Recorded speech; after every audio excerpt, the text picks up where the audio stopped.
12 سال خلافت کا دور ہے عثمان بن عفان رضی اللہ تعالیٰ عنہ کا۔ 66 سال کی عمر میں انہوں نے اقتدار سنبھالا۔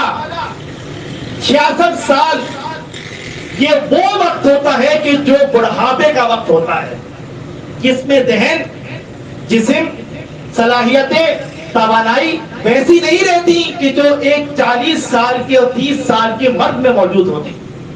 نبی صلی اللہ علیہ وسلم 40 سال کی عمر میں نبی صلی اللہ علیہ وسلم کو نبوت عطا کی۔ 63 سال کی عمر میں آپ فوت ہوئے ہیں۔ عمر بن ابو بکر صدیق رضی اللہ تعالیٰ عنہ 63 سال کی عمر میں فوت ہوئے ہیں۔ عمر بن خطاب رضی اللہ تعالیٰ عنہ 63 سال کی عمر میں فوت ہوئے ہیں، مستد آمد میں صحیح سند کے ساتھ۔ عثمان بن عفان رضی اللہ تعالیٰ جب امت کا بیڑا سنبھالتے ہیں، خلافت کا اقتدار سنبھالتے ہیں، اور یوں ہی نہیں کہ کسی نے آ کر آپ کے ہاتھ پر بیعت کر لی ہو، کہ جب صحیح بخاری میں ہے عمر بن خطاب رضی اللہ تعالیٰ عنہ کو نیزہ مار کر زخمی کیا گیا۔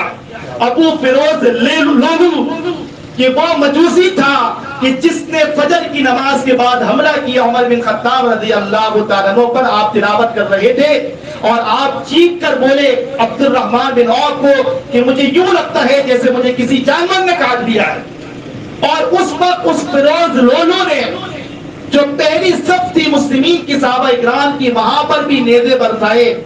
8 سے 10 صحابہ اکرام وہیں پر شہید ہوئے، سنن کبریٰ بہقی میں موجود ہے۔ اور اس کے بعد جا کر اس نے اپنے آپ کو خود مار لیا، اس نے خودکشی کر دی۔ الغرض جب عمر بن خطاب رضی اللہ تعالیٰ عنہ شدید زخمی حالت میں موجود تھے تو آپ سے کہا گیا اے امیر المومنین اپنا کوئی جانشین بنا دیجیے۔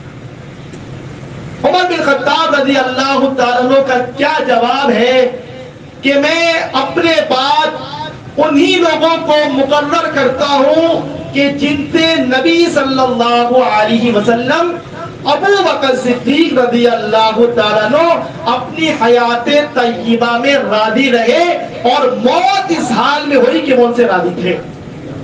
اور وہ 6 نام لے لیتے ہیں: عثمان بن عفان، علی بن ابی طالب، زبیر بن عوام، ابو طلحہ انصاری، عبد الرحمن بن عوف رضی اللہ تعالی عنہم۔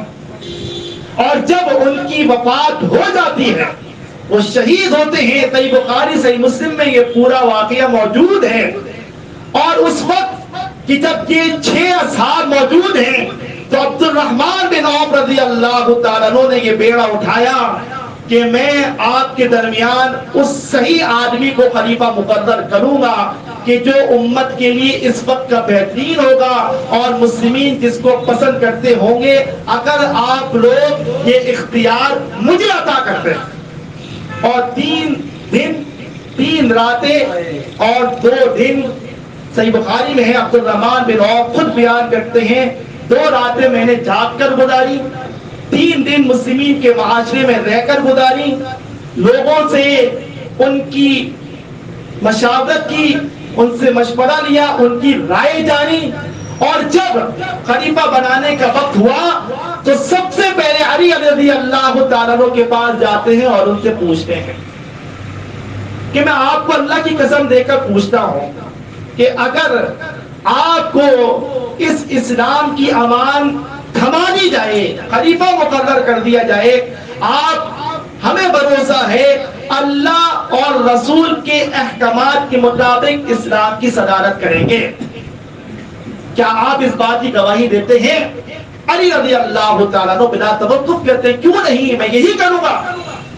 اور پھر انہیں سے کہتے ہیں کہ میں آپ سے یہ بھی سوال کرتا ہوں کہ اگر میں عثمان بن عفان کو یہ خلافت تھما دیتا ہوں، اسلام کی قیادت دے دیتا ہوں، کیا آپ ان کا ویسے ہی ساتھ دیں گے جیسے اللہ کے رسول صلی اللہ علیہ وسلم ابو بکر صدیق، عمر بن خطاب رضی اللہ تعالیٰ عنہ کا دیا کرتے تھے؟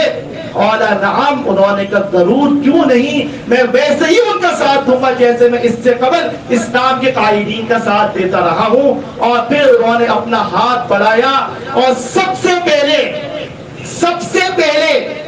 عثمان بن عفان رضی اللہ تعالیٰ عنہ کی کسی نے بیعت کی تو وہ عبد الرحمن بن عوف رضی اللہ تعالیٰ عنہ تھے. صحیح بخاری میں یہ حدیث موجود ہے.